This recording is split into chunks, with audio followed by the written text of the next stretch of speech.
A biotecnologia moderna, também conhecida como engenharia genética ou tecnologia do DNA recombinante, envolve modificação direta do DNA, que representa o material genético de um ser vivo, de forma a alterar precisamente as já definidas características do organismo vivo ou introduzir novas características neste ser.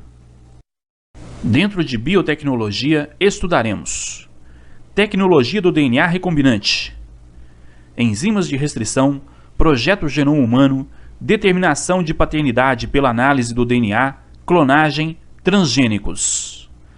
Estudaremos também melhoramento genético. As enzimas de restrição são produzidas por bactérias e fazem parte do mecanismo de defesa desses seres contra os vírus. Atuam como verdadeiras tesouras moleculares, cortando o DNA viral em vários pedaços, impedindo assim que o vírus se reproduza dentro da bactéria. Hoje em dia, o homem tem utilizado as enzimas de restrição como ferramentas para a manipulação da molécula de DNA. Observe o esquema da ação das enzimas de restrição. Elas cortam a molécula de DNA em 2 pontos. O corte é feito em zigue-zague. As fitas se separam. Observe que nós temos 2 fitas de DNA, uma fita vermelha e uma fita azul. Se as fitas que foram cortadas unirem, trocadas, a vermelha com a azul, teremos um DNA recombinante. O projeto Genoma Humano iniciou-se oficialmente em outubro de 1990, com a publicação de um plano de pesquisa para se determinar a sequência de todos os nucleotídeos dos 46 cromossomos do genoma humano. Além disso, outro objetivo do projeto era identificar todos os genes de nossa espécie. O projeto foi iniciado por 2 agências governamentais norte-americanas, com a participação de universidades e institutos de pesquisa de vários países. Em maio de 1998, uma companhia particular fundada especialmente para esse fim, a Celera Genomics, entrou na disputa pelo sequenciamento do genoma humano, prevendo completá-lo em apenas 3 anos. Diante da possibilidade de uma empresa particular se tornar proprietária exclusiva de um patrimônio da humanidade, o genoma humano, o consórcio público redobrou os esforços para concluir o projeto em menor tempo. Finalmente, em 26 de junho de 2000, os pesquisadores Francis Collins, líder do consórcio público, e o presidente da Celera Genomics anunciaram na Casa Branca a conclusão de um esboço do projeto Genoma Humano. Hoje sabemos que o genoma humano é constituído de aproximadamente 3 bilhões de bases nitrogenadas, adenina, timina, citosina e guanina. Apenas 3% do genoma humano corresponde a genes. Sabemos também que só temos aproximadamente 25 mil genes. Antes, acreditávamos que tínhamos 100 mil genes. Olha aí, Caju! Quem está chegando aqui agora, meu filho? É o Falcão, Castanho. É eu mesmo. E vamos decidir agora de quem é esse menino. Tô envolvido numa coisa que eu não devo. Não é verdade o que dizem por aí, que a namorada que foi minha tá embuchada. O filho é meu e eu vou ter que assumir. Somente 1 mês foi o tempo em que eu fiquei ao lado dela, depois eu a deixei. Antes de mim Falcão bebeu naquele poço. Não devo nada, isso é tudo que eu sei. Antes de mim alguém bebeu naquele poço. Não devo nada, isso é tudo que eu sei. Ser condenado nesse caso eu não posso. Eu nada fiz, ninguém vai poder provar. Estão querendo que eu entre numa fria. Quem nada deve não pode nada pagar. Eu tenho um jeito de provar minha inocência. Nessa hora eu quero gargalhar. Quem vai dizer quem está com a verdade é o exame do DNA. Quem vai dizer quem está com a verdade é o exame do DNA. É o DNA, é o DNA. É quem vai dizer e a verdade vai mostrar. Só quero ver o DNA, a cara dela como é que vai ficar. É o DNA, é o DNA. É quem vai dizer a verdade. A figura representa a eletroforese de fragmentos de DNA obtidos com a mesma enzima de restrição de amostras de sangue de uma criança, C, de sua mãe, M, e de 2 homens que disputam a paternidade da criança, P1 e P2. Diversos fragmentos do DNA da criança assinalados pelas setas à esquerda, não estão presentes em sua mãe e, portanto, vieram necessariamente de seu pai. Apenas um dos homens, o P2, apresenta todos esses fragmentos, o que permite concluir que é o pai da criança.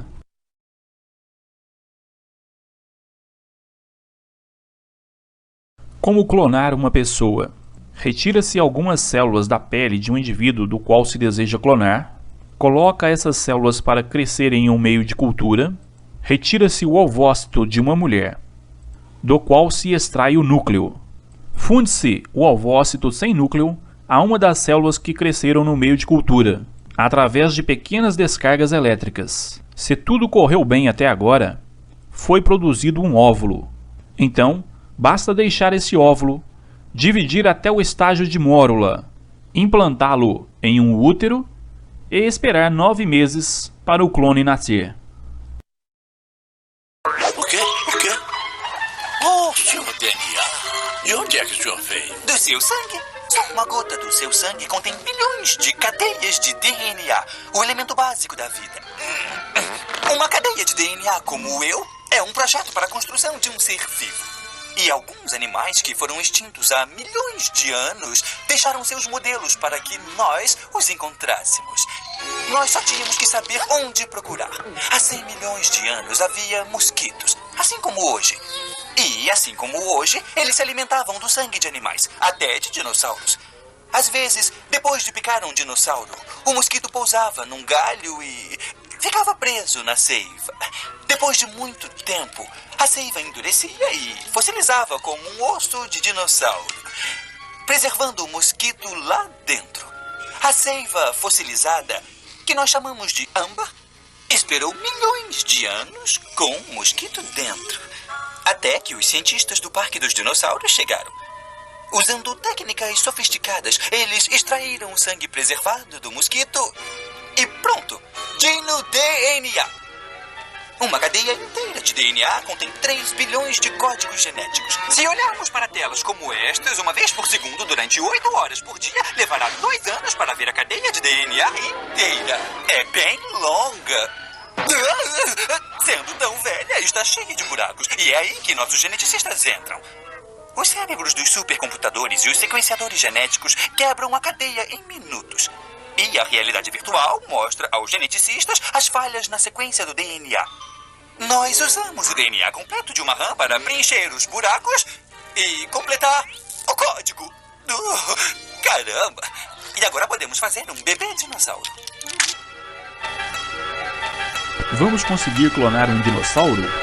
A ideia do filme Parque dos Dinossauros, âmbar, insetos e fragmento de DNA de RAM não se tornará realidade nem em 1 milhão de anos. Essa foi sem dúvida a sugestão mais original até o momento para encontrar genes de dinossauros. Clonar um mamute, congelado rapidamente há milhares de anos, pode até chegar a ser viável algum dia. Mas dinossauros com 65 milhões de anos? De jeito nenhum, pois os buracos na cadeia de DNA seriam muito grandes e não teriam como serem preenchidos. Organismos transgênicos são aqueles que recebem e manifestam genes de outros organismos. A importância deles está no fato de se obterem indivíduos com características vantajosas e que produzam substâncias de interesse para o homem. Hoje, já se produz insulina e hormônio do crescimento através de bactérias geneticamente modificadas. Produz-se também animais e plantas geneticamente modificados. Já é possível também o tratamento de algumas patologias através da genoterapia. Em um tipo diferente de quarto de hospital, os vírus estão na realidade sendo utilizados para ajudar e não para ferir. I think it would be wonderful poetic justice to think that viruses, our enemies, could be used to help cure genetic diseases. I think in the future we can expect to see more and more of viruses being used in gene therapy and obviously intentionally as vectors for introducing new genes. Pesquisadores estão em estágios iniciais de utilização da habilidade do vírus para entrar em uma célula e alterar defeitos inatos no código genético. Estão sendo efetuadas experiências para colocar um gene que falta em pessoas com fibrose cística. Neste caso, a parte de um vírus do resfriado que faz você adoecer é apagada e substituída por um gene necessário para a cura da fibrose cística. Depois, ele é liberado para fazer o que os vírus do resfriado fazem. Se direcionam para as células do trato respiratório. Mas em vez de invadir a célula com seu próprio objetivo, entregam o DNA que estava faltando.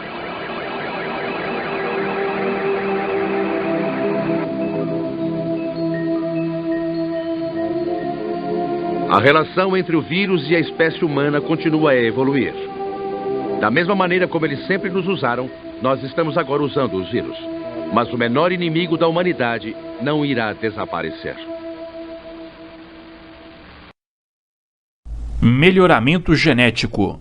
Do cruzamento de indivíduos da raça Shorton com indivíduos da raça Nelore, obteve-se a raça Santa Gertrudis, que é mais resistente que os indivíduos da raça Shorton e produz mais carne que os indivíduos da raça Nelore. Melhoramento genético do milho. Neste melhoramento genético do milho, cruzou-se 4 linhagens puras de milho, linhagem A, B, C e D. O primeiro cruzamento foi entre as linhagens A e B, produzindo o híbrido AB. Observe que a espiga do milho híbrido AB é maior do que as espigas dos milhos A e B. Então aqui houve um melhoramento genético, na produção de grãos da espiga aqui, ó. No cruzamento da linhagem C e D, produziu o híbrido CD, que também produz uma espiga de milho maior, do que a linhagem C e D. Então também houve um melhoramento genético aqui na produção de grãos. Mas eles ainda fizeram mais. Cruzaram os híbridos AB, CD e produziram um duplo híbrido AB-CD com uma espiga bem maior, produzindo mais grãos, correto? Muito bem. A laranja Bahia é uma variedade triploide e estéril, economicamente importante. Sua propagação é feita assexuadamente através de mudas e enxertia. A cultura de tecidos vegetais permite propagar assexuadamente diversas espécies. Pode-se obter centenas de plantas idênticas a partir de fragmentos de tecidos de uma única planta.